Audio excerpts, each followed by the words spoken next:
Siblings of children with disabilities, their perspective on the impact. Research has shown that families caring for children with disabilities experience higher levels of stress, curtailed employment opportunities, and diminished rates of general well-being compared to other families. There's also evidence that caring for children with disabilities impacts all members of the family. The research team from The Ohio State University, the Government Resource Center, and the University of Arkansas for Medical Sciences, with support from the Ohio Developmental Disabilities Council, explored the impact of growing up with a sibling who has a disability. This study used data from the Medical Expenditure Panel Survey, or MEPS, to compare siblings in households where no child has a disability, SIB-typical, to typically developing siblings of children with disabilities, the SIB disability group, on measures of social interaction, behavior problems, and emotional and activity engagement. Findings from the MEPS will be presented alongside excerpts from focus groups of siblings. It's important to understand that every family is unique, just as all children are different with their own challenges and strengths. When I was growing up, it was almost like I was an only child. Like I didn't really acknowledge it, but I think it was sort of the nature of how my parents handled it when they found out that he was mentally retarded. And he also, at the time, there were not very many slow learner classes, so he went to different schools than I did. So I think that made a big difference in my own sort of accepting it, and I think my parents, in whatever way, didn't want it to impact me a lot or affect me. But I would have been about 10 and he was 13 when he was diagnosed. And just as a little side fast forward, I was living in New York City in the 90s, and I was 40 years old, and I went to a support group for people with siblings with disabilities, and I came out. You know, I said I am a 40-year-old woman with a disabled brother. So it was really something for me to be able to come out at age 40 about my brother. And currently I'm much more open about it.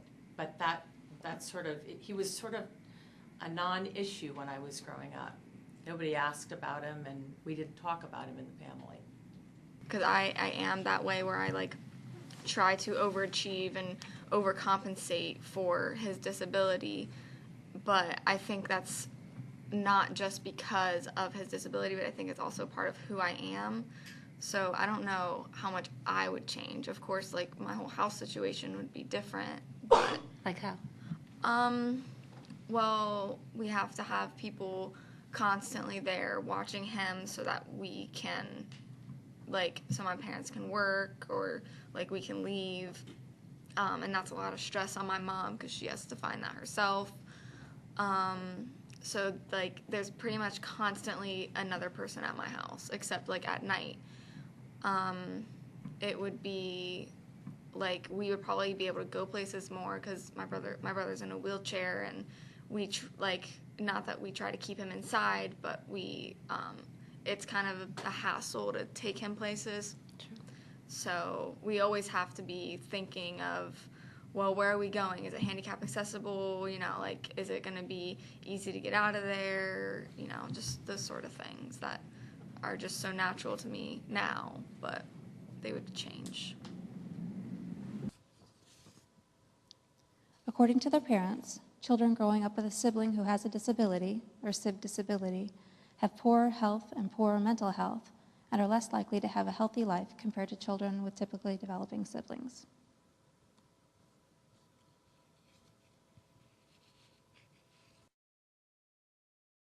Semi-realistically, I just wish he was, taken care of, where you didn't have to worry about his safety, what he was going to do when he became older, when my parents, got too old to take care of him properly, or, stuff that most teenagers shouldn't, have to think about.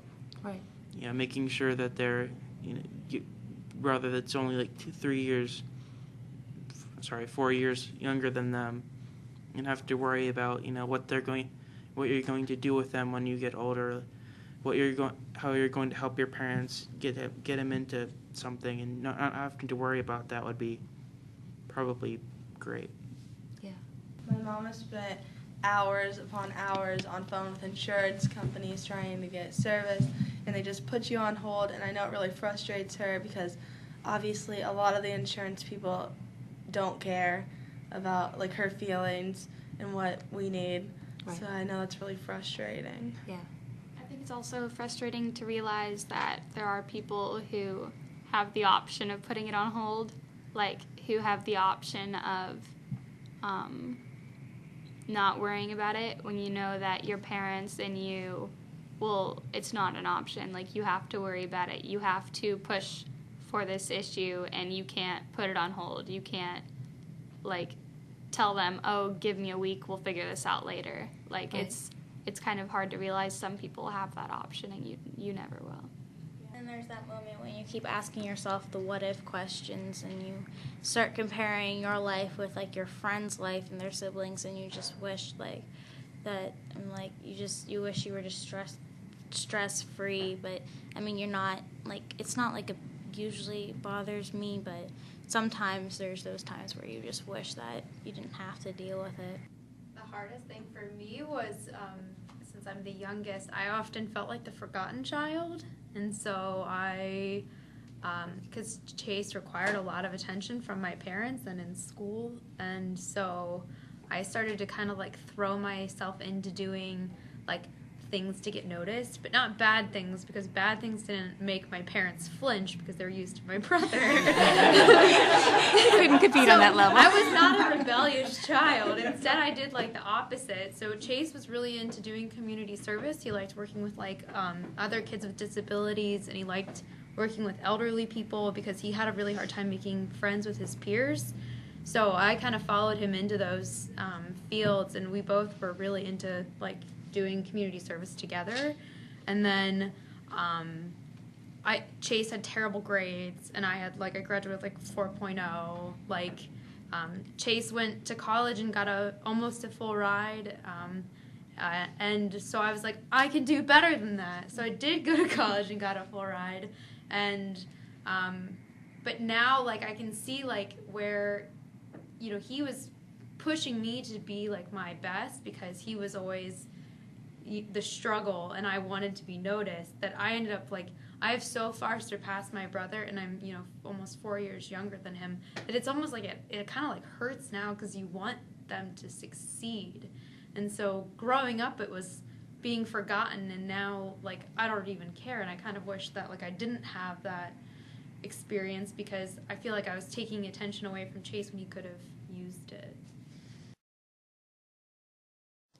Compared to children with siblings who are typically developing, or sib-typical, children who have siblings with disabilities are more likely to have problems getting along with family members, as well as with other adults and children.